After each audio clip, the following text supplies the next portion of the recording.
کئیوں کو مکان بھر سونے نے رب سے غافل نہیں کیا، اور کئیوں کو ایک خلال ایک ٹوتھ پک نے رب سے غافل کر دیا۔ امام مالک ہر حدیث سنانے سے پہلے غسل کر رہے ہیں، کپڑے پہن رہے ہیں، خوشبو لگا رہے ہیں، دو خوشبویں لگا رہے ہیں، تخت بچھا رہے ہیں، پھر بیٹھتے ہیں، پھر اگلے سے کہتے ہیں سنو کس کی بات تم سننے لگے۔ دنیا کا کوئی قانون اجازت نہیں دیتا کہ اسپتال کے اندر موجود مریضوں کے اوپر کسی قسم کا جنگی اٹیک کیا جائے، حتیٰ کہ کوئی دشمن بھی چھپ جائے وہاں پر جنگی اٹیک نہیں کیا جائے۔ مسجدوں کو انہوں نے تاریخ کے اندر گھوڑے کے استبلوں میں، جوا خانوں میں، ڈانس کلبز میں تبدیل کیا ہے، کیونکہ ان کے نزدیک وہ مسجد جو ہوتی ہے وہ مسجد نہیں ہے، وہ زمین کا ایک ٹکڑا ہے۔ پھر نبی صلی اللہ علیہ وسلم نے ایک عورت کی نماز جنازہ پڑھائی، اور نماز جنازہ پڑھانے کے بعد ارشاد فرمایا میں اس عورت کو جنت میں چلتے پھرتے دیکھ رہا ہوں۔ کسی نے عرض کیا یا رسول اللہ کیا نیکی تھی اس کی؟ فرمایا جب یہ زندہ تھی مسجد کی صفائی کا بڑا خیال رکھا کرتی۔ صحابہ کرام جب نبی پاک صلی اللہ علیہ وسلم کے حجرہ نور کے پاس آتے دروازہ نہیں کھٹکھٹاتے تھے، دہلیز پہ بیٹھ کے درود پاک پڑھتے رہتے تھے۔ حضور خود ہی تشریف لاتے تو حاجت بیان کرتے، اور اگر کوئی بہت ایمرجنسی ہوتی تو انگلی کے پوروں سے دستک دیتے تھے، ناخنوں سے دستک نہیں دیتے تھے۔ ملا علی قاری فرماتے یہ ادب کی وجہ سے ہوتا۔ سنو، میں اس قوم کا مزاج دیکھنے آیا تھا صرف، کہ جو 1 پاؤنڈ کے لیے اپنے رکھوالے کو یوں ذبح کر دے، اس نے ہمارا کیا مقابلہ کرنا ہے۔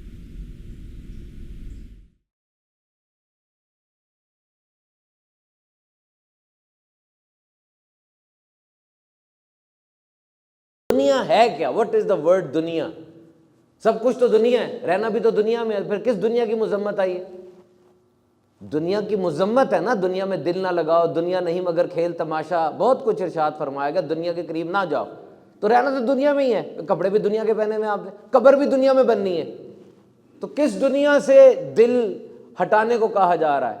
دنیا سے مراد وہ دنیا ہے جو تجھے رب سے غافل کر دے۔ کئیوں کو مکان بھر سونے نے رب سے غافل نہیں کیا، اور کئیوں کو ایک خلال ایک ٹوتھ پک نے رب سے غافل کر دیا۔ دونوں کا حکم اپنی اپنی جگہ پر آئے گا۔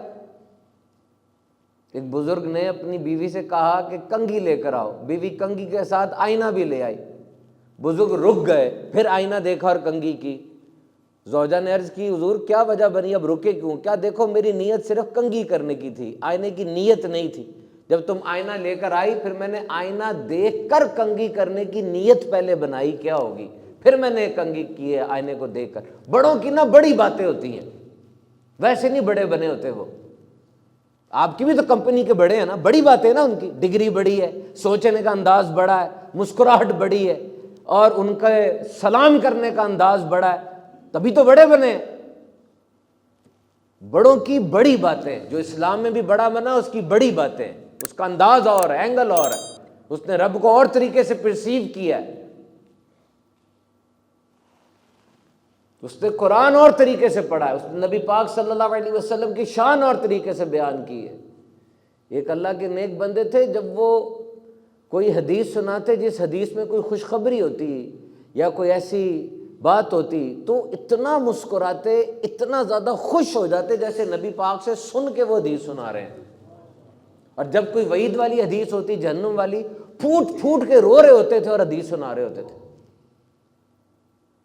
امام مالک ہر حدیث سنانے سے پہلے غسل کر رہے ہیں، کپڑے پہن رہے ہیں، خوشبو لگا رہے ہیں، دو خوشبویں لگا رہے ہیں، تخت بچھا رہے ہیں، پھر بیٹھتے ہیں، پھر اگلے سے کہتے ہیں سنو کس کی بات تم سننے لگے ہو۔ بڑوں کی باتیں نا بڑی ہوتی ہیں، اعتراض نہ کیا کرو، اگر فالو کر سکتے ہو فالو کرو، کم از کم منہ تو بند رکھو نا، اگر فالو نہیں کر سکتے خاموش ہو جاؤ۔ ہم نہیں کر سکتے فالو، تبھی تو ہم کہتے ہیں کہ اللہ کے نیک بندے بنو، نیکی میں آگے بڑھو، اللہ کا قرب حاصل کرو، اور اگر یوں نہیں کر سکتے، اتنی نیکی پہ نہیں آگے بڑھ پا رہے، تو کم از کم نیکوں سے محبت تو کرو، ان کے ساتھ کوئی تعلق تو رکھو اس دنیا میں، ان کی خدمت کر دو، ان کے آگے نہ چلو، تاکہ کوئی نہ کوئی بہانہ تو بن جائے نا۔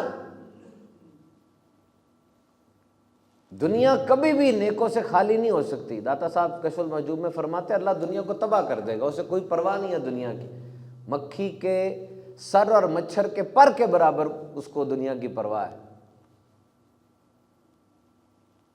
تو بہرحال بات ادب کی ہو رہی تھی. ادب بہت ضروری ہے, ادب کو مد نظر رکھیں. آپ مسجد میں آتے ہیں, we people, we are Muslims and we must acknowledge the sanctity of masjid.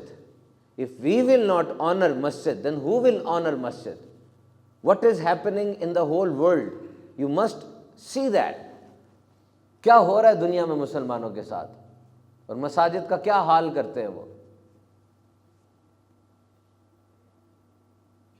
اس وقت وہاں پہ اب امیجن کریں کتنی بربریت ہے. میں نے جب سے یہ پڑھا ہے, پہلے میں نے دیکھا یہ واقعی ایسا ہوا ہے یا نہیں ہوا, اور اس کے بعد میں نے اس پہ یقین کیا ایسا ہوا ہے. اب تو خبریں بھی آنا بند ہو گئی ہیں. ہسپتال کے اندر مریض سو رہے ہیں. غور کرتے جائیں, صورتحال کی سنگینی کو سمجھنا آپ نے.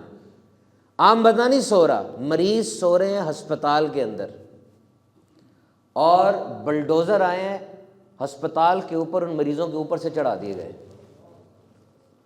وہ سارے مسلمان اسی طریقے سے, کون ہے وہ, مریض ہیں. جگہ کون سی ہے, ہسپتال ہے. دنیا کا کوئی قانون اجازت نہیں دیتا کہ ہسپتال کے اندر موجود مریضوں کے اوپر کسی قسم کا جنگی اٹیک کیا جائے. حتیٰ کہ کوئی دشمن بھی چھپ جائے وہاں پر جنگی اٹیک نہیں کیا جاتا. اور یہ اٹیک نہیں ہے, بلڈوزر چلائے ہیں, بلڈوزر. ہڈیاں کیسے چورا چورا ہوئی ہوں گی, سوچو کیسے ماس پھٹا ہوگا ان کا, کیسے اعضائے جسمانی تباہ ہوئے ہوں گے, کیسی چیخیں نکلی ہوں گی تمہارے بہن بھائیوں کی. اور ادھر ہی وہی قبر بنی اور وہیں ان کو دفنا کے آگے چلے گئے. اگر میں یہ بات آپ کو گائے بکری کتے بلی کے حوالے سے کہوں نا, کہ میں نے کسی گائے بکری کتے بلی کے ساتھ یہ کیا ہے کہ بلڈوزر چلا کے اس کو دفنایا ہے, آپ مجھے تب بھی پکڑ لیں گے کہ یہ حرکت کیوں کیا آپ نے, اور یہ کس کے ساتھ ہوا ہے.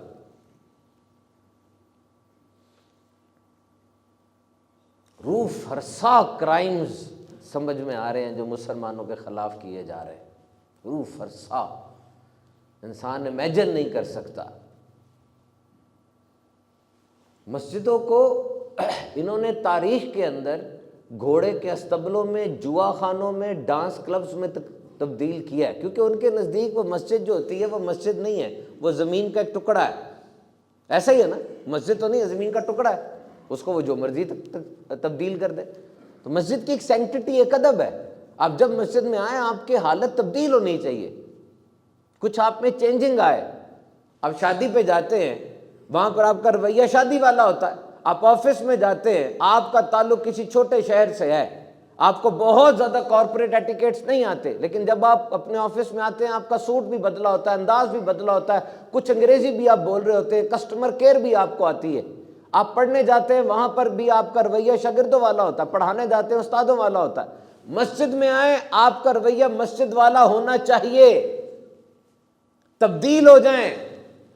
آپ وضو کے قطرے مسجد میں گرا رہے ہیں, یہ صحیح طریقہ نہیں ہے. آپ مسجد میں آ کے دنیا کی باتیں کر رہے ہیں, یہ صحیح طریقہ نہیں ہے.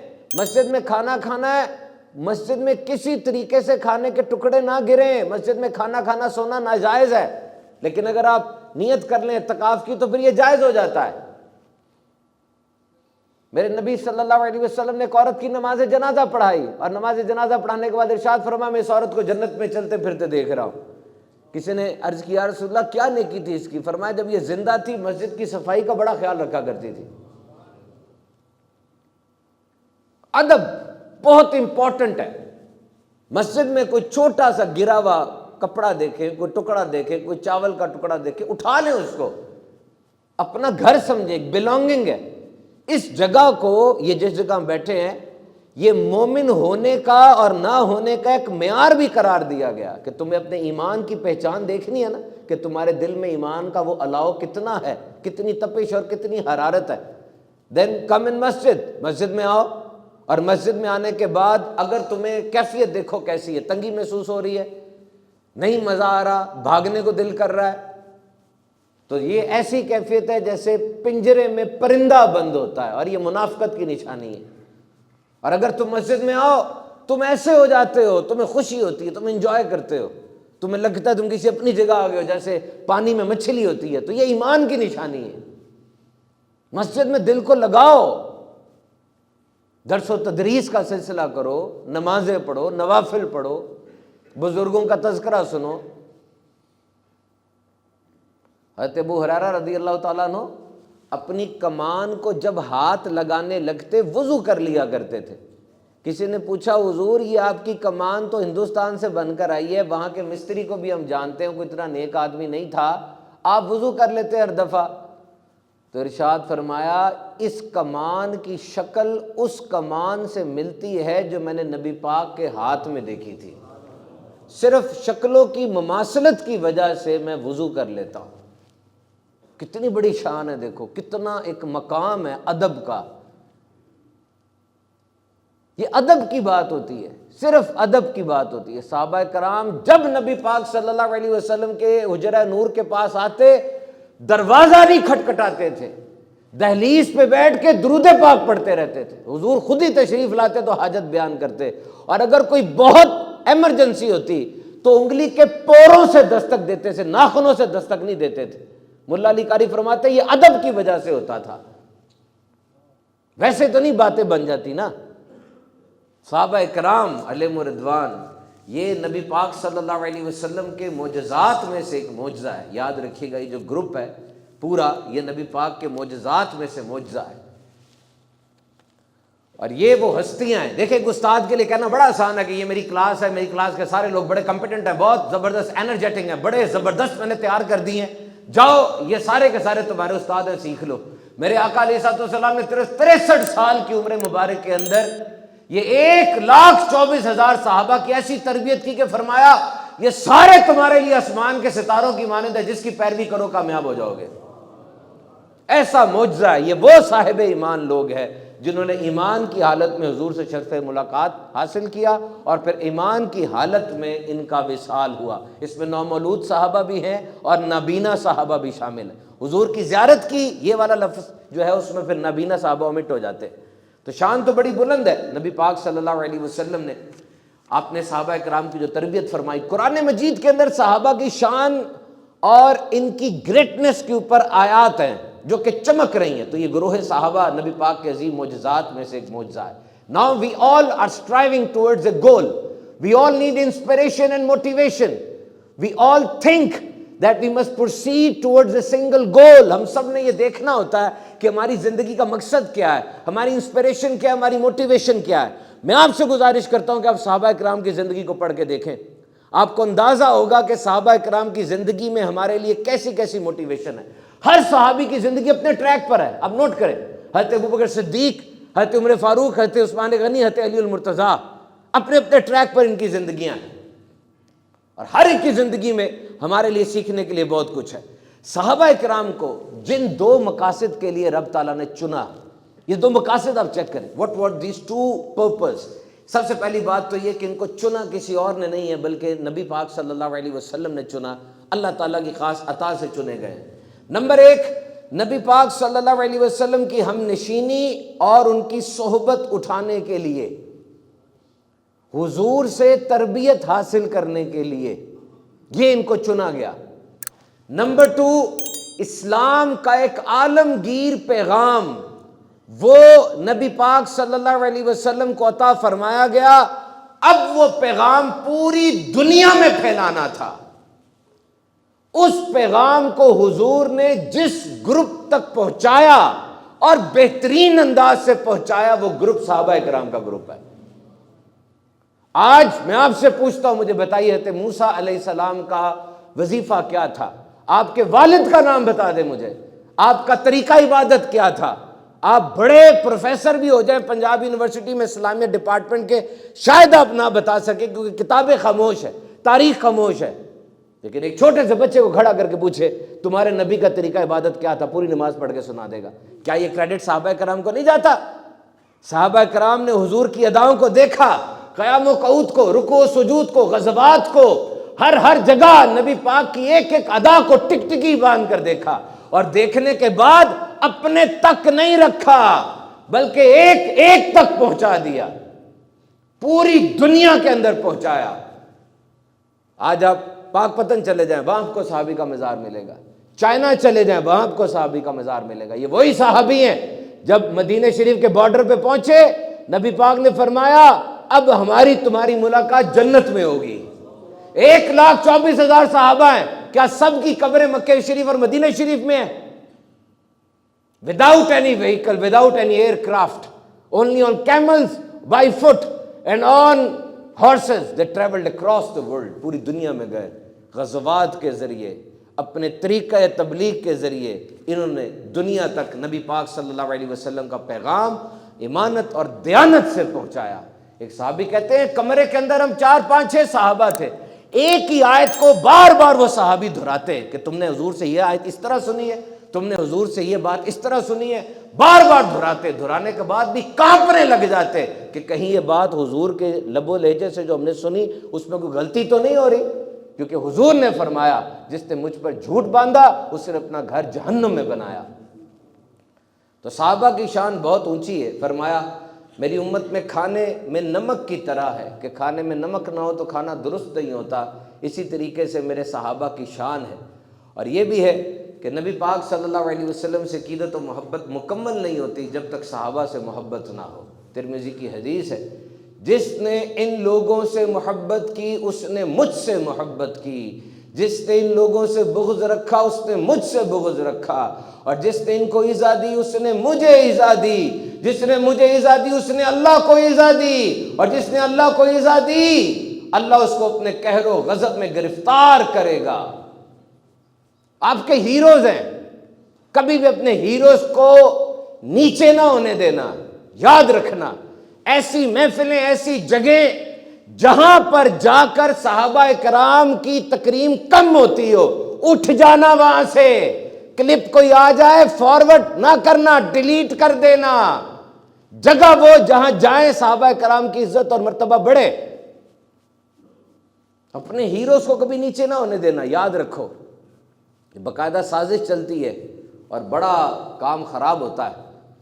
ایک ملک کا ایک جرنیل تھا، اس نے ساتھ والے ملک پہ حملہ کرنا تھا، پرانے دور تھے، سرحدیں اتنی سیکیور نہیں ہوتی ہوں گی، وہ اپنے چند سپاہیوں کے ساتھ چرواہے کے روپ میں ادھر آ گیا۔ آ کر اس نے ایک دوسرے چرواہے کو دیکھا جو کہ بکریاں چرا رہا ہے، اور آپ کو پتہ ہے چرواہے کی بکریوں کے ساتھ ایک کتا بھی ہوتا ہے جو کیا کرتا ہے، رکھوالی کرتا ہے بکریوں کی بھی اور اس کی بھی۔ اس کو آ کر کہتا ہے بات سننا، اگر یہ تم مجھے کتا ذبح کر دو میں تمہیں 1 پاؤنڈ دوں گا۔ 1 پاؤنڈ بہت بڑی بات ہوتی تھی اس وقت میں۔ اس نے کہا میں ذبح کر دیتا ہوں۔ اس نے کہا اس کی ہڈیاں بنا دو، گوشت بنا دو، 1 پاؤنڈ اور دوں گا۔ اس نے کہا میں یہ بھی کر دیتا ہوں۔ پھر وہ جانے لگا، وہ پیچھے بھاگ کر آیا، کہا مجھے 1 پاؤنڈ اور دو، میں یہ کھا بھی لوں گا۔ اس نے کہا نہیں اور ضرورت نہیں ہے، فوجیوں سیدھے ہو ذرا، سائڈ پر ہو، سنو میں اس قوم کا مزاج دیکھنے آیا تھا صرف، کہ جو 1 پاؤنڈ کے لیے اپنے رکھوالے کو یوں ذبح کر دے اس نے ہمارا کیا مقابلہ کرنا ہے۔ اس قوم کو فتح کرنا مشکل نہیں ہوگا، کبھی بھی سازشوں میں نہ آئے، چاہے وہ جس بھی لیول کی آپ کو پتہ چلے۔ حضرت ابو بکر صدیق رضی اللہ تعالیٰ عنہ کا یہ یوم ہے اور یہ ان کا مہینہ ہے۔ 2 صحابہ یاد رکھیے گا، ابو بکر صدیق اور حضرت علی، یہ ہمیشہ سے مسلمان رہے، یعنی عالم ارواح میں جب اللہ نے روحوں کو فرمایا کیا میں تمہارا رب نہیں، عالم ارواح میں دنیا میں پیدائش تک، پیدائش سے لڑکپن تک، لڑکپن سے حضور کے اعلان نبوت تک، اعلان نبوت سے حضور کے وصال تک اور اپنی وفات تک، یہ دونوں صحابی مسلمان رہے، کبھی بھی انہوں نے کسی بت کے آگے سجدہ نہیں کیا۔ حضرت ابو بکر صدیق رضی اللہ تعالیٰ عنہ کا ایک بہت بڑا جو کام ہے وہ حضرت بلال رضی اللہ تعالیٰ عنہ کو آزاد کروانا ہے۔ حضرت بلال لقب مؤذن رسول، حضور نے آپ کو سید المؤذنین کا لقب دیا۔ آپ کے متعلق جب واعظین خطاب کرتے ہیں تو آپ کا رنگ چونکہ تھوڑا ڈارک تھا، وہ یوں بیان کرتے ہیں جیسے بڑا وحشت ناک منظر بن جاتا کہ معاذ اللہ کوئی بہت کالا رنگ تھا، ایسا نہیں ہے۔ آپ کا رنگ گہرا گندمی تھا، جیسے گندم کے دانے کو بھونا جائے تو اس کا رنگ ہو جاتا ہے نا پکا سا، اس طرح کا رنگ تھا۔ ابتدا میں آپ نے اسلام قبول کر لیا۔ حضرت ابو بکر صدیق رضی اللہ تعالیٰ عنہ نے ان کو دیکھا تو بلال حبشی رضی اللہ تعالیٰ پہ بہت ظلم ہوئے. آپ نے گاؤں کے اندر بڑے بڑے منجے دیکھے ہوں گے, بڑی بڑی چارپائیاں ہوتی ہیں, اس کے بڑے بڑے پائے ہوتے ہیں, اس کے اوپر چودھری بیٹھتے ہیں. وہ مکے میں بھی ایسے چودھری بیٹھا کرتے تھے, اور ان منجوں کے نیچے بلال کی ہڈیاں, ان کا گوشت رکھ دیا کرتے تھے, اور منجا اوپر رکھ دیتے تھے. اور ہررا کی زمین ہے, یہ صحرا ہے, آج بھی اس پہ کچا گوشت پھینکے نا تو وہ جس طرح چنے والا بھونتا ہے اس طرح بھن جائے گا. اس پہ زندہ بلال کو لٹا کے اوپر اتنے پتھر پھینکتے کہ ڈھیری میں ان کا بدن گم ہو جاتا, اور کھینچتے, بہت زیادہ زد و کوب کیا کرتے تھے. حضرت ابوبکر صدیق رضی اللہ تعالیٰ عنہ نے بلال کو آزاد کر دیا, خرید لیا. اور جب بڑی مہنگی قیمت پہ خریدا, کفار نے کہا کہ ضرور ان کی کوئی رشتہ داری, کوئی اپنا غرض ہوگی بیچ میں, ورنہ اتنے پیسے بندہ کسی تنو مندہ اور کسی بڑے غلام پہ خرچ کرتا ہے نا. نبی پاک نے بھی فرمایا تھا کہ اے بلال, اے ابو بکر, تم نے اس کو خریدا ہے, میرا بھی کچھ حصہ شامل کر لو, اور اس نیکی کام میں ہمیں بھی شامل کر لو. تو آپ نے فرمایا تھا, حضرت ابوبکر صدیق نے, یا رسول اللہ میں بھی آپ کا غلام ہوں, بلال بھی آپ کا غلام ہے, میں نے آپ ہی کے لیے خریدا ہے, میں نے خرید کے ان کو آزاد کر دیا ہے. اور پھر اللہ تعالیٰ نے قرآن مجید کے اندر آیتیں نازل فرما دی, اور ان قریب سب سے بڑے پرہیزگار کو اس آگ سے دور رکھا جائے گا جو اپنا مال دیتا ہے تاکہ اسے پاکیزگی ملے, اور کسی پر اس کا کچھ احسان نہیں, صرف اپنے سب سے بلند شان والے رب کی تلاش کے لیے. 40,000 درہم تھے ابو بکر کے پاس, 35,000 مکے میں دے دیے, باقی 5,000 آ کے آپ نے مدینے کے اندر حضور کی شان پہ نچھاور کر دیے. آپ رات کو جب حضور کا وصال ہو چکا ہے, اس سڑک پہ چلے جاتے جو کہ مدینے سے مکے کی طرف جاتی تھی, روٹ ہوتا ہے ذرا موٹر وے ہے, یہیں سے واپس آئے گا, یہیں سے جائے گا, جا کے وہاں کھڑے رہتے اور دیکھتے رہتے کون کون آ رہا ہے, کون کون آ رہا ہے, کون کون آ رہا ہے. جب سورج غروب ہو جاتا, دونوں ہاتھوں کو ہی املتے اور کہتے, یا رسول اللہ آج بھی آپ نہیں آئے, آج بھی میں آپ کی راہ تکتا رہ گیا, کہہ کے واپس آ جایا کرتے تھے. جانتے تھے نماز, روزے, حج, زکوٰۃ حضرت ابوبکر صدیق میں سب سے زیادہ ہوں گی, لیکن رتبہ ان کو یہ کس نے دیا, اتنا بڑا کہ صدیقین میں سب سے اعلیٰ آپ ہیں. فرمایا جنت کے 8 دروازے ہوں گے, اور ہر ایک کو اس کے مطابق دروازوں سے بلایا جائے گا. تم نے نمازیں پڑھی ہیں زیادہ, باب الصلاۃ سے داخل ہو جاؤ. تم نے صدقے دیے ہیں, باب الصدقہ سے داخل ہو جاؤ. کسی نے پوچھا, یا رسول اللہ کوئی ایسا بھی ہے جو 8 دروازوں سے داخل ہوگا؟ پوچھنے کی ضرورت نہیں ہے, ایک سے بھی داخل ہو جائے تو بڑا ہے. کہا ہاں, میرا ابو بکر وہ ہے جس کو 8 دروازوں سے بلایا جائے گا. تو ابو بکر صدیق کی شان کو پڑھیے, اللہ تعالیٰ ان کا صدقہ ہمیں عطا فرمائے.